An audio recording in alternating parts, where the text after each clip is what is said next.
السلام علیکم ورحمۃ اللہ وبرکاتہ۔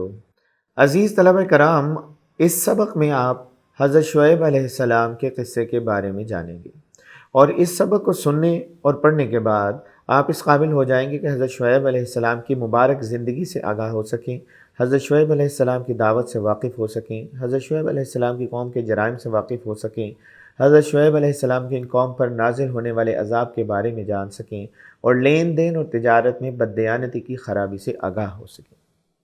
تو چلیے حضرت شعیب علیہ السلام کا قصہ شروع کرتے ہیں۔ حضرت شعیب علیہ السلام کی قوم بحیرہ احمر کے کنارے ملک اردن کے قریب مدین میں آباد تھی۔ یہ قوم شرک کے علاوہ دیگر جرائم میں بھی مبتلا تھی۔ اللہ تعالیٰ نے مدین والوں کی اصلاح اور انہیں سیدھا راستہ دکھانے کے لیے حضرت شعیب علیہ السلام کو رسول بنا کر بھیجا۔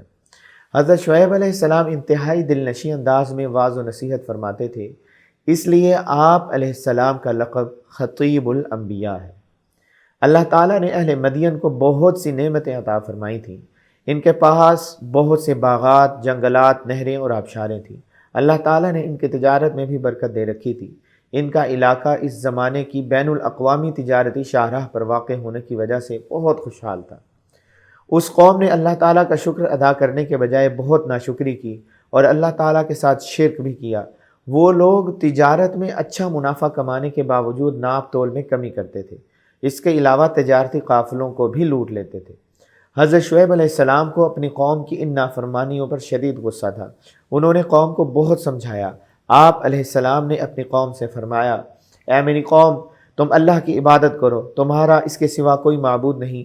یقیناً تمہارے پاس تمہارے رب کی طرف سے واضح دلیل آ چکی ہے، لہٰذا تم ناپ تول پورا کرو، اور تم لوگوں کو ان کی چیزیں کم کر کے نہ دیا کرو، اور تم زمین میں اس کی اصلاح کے بعد فساد نہ کرو۔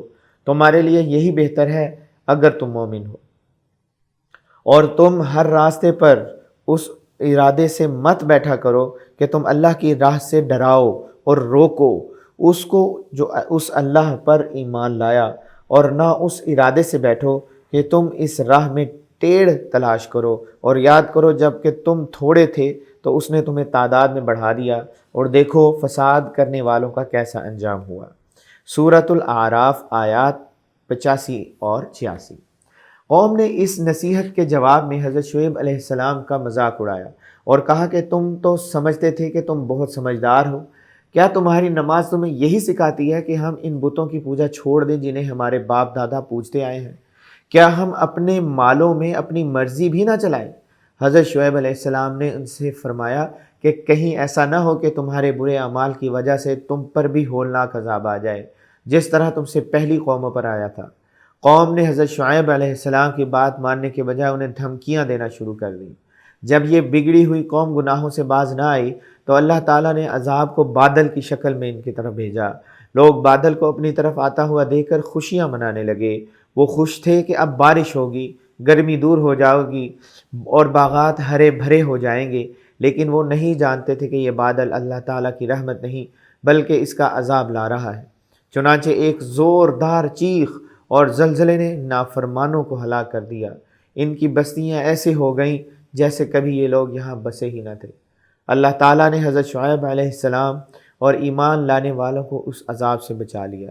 حضرت شعیب علیہ السلام نے اپنی قوم پر یوں افسوس کا اظہار فرمایا، اے میری قوم، یقیناً میں تمہیں اپنے رب کے پیغامات پہنچا چکا، اور میں نے تو تمہاری خیر خواہی ہی چاہی تھی، پھر میں کافر قوم پر کیوں غم کروں۔ سورۃ الاعراف آیت 93۔ عزیز طلبہ کرام، خلاصہ کلام کچھ یوں ہے کہ حضرت شعیب علیہ السلام اور اہل مدین کے واقعے سے معلوم ہوتا ہے کہ ہمیں رزق حلال کمانا چاہیے اور مال حرام سے بچنا چاہیے۔ ہمیں لینے اور دینے کے معاملات میں ایمانداری کا مظاہرہ کرنا چاہیے، اور اللہ تعالیٰ کی نعمتوں پر اس کا شکر ادا کرتے ہوئے اس کی فرما برداری کرنی چاہیے۔ اگرچہ ہمارا مال ہے، لیکن اس کے اندر تصرف اللہ تعالیٰ کے احکامات کے مطابق ہی ہونا چاہیے۔ اللہ تعالیٰ ہمیں ایمانداری کو اپنانے کی توفیق عطا فرمائے۔ وآخر دعوانا ان الحمد للہ رب العالمین۔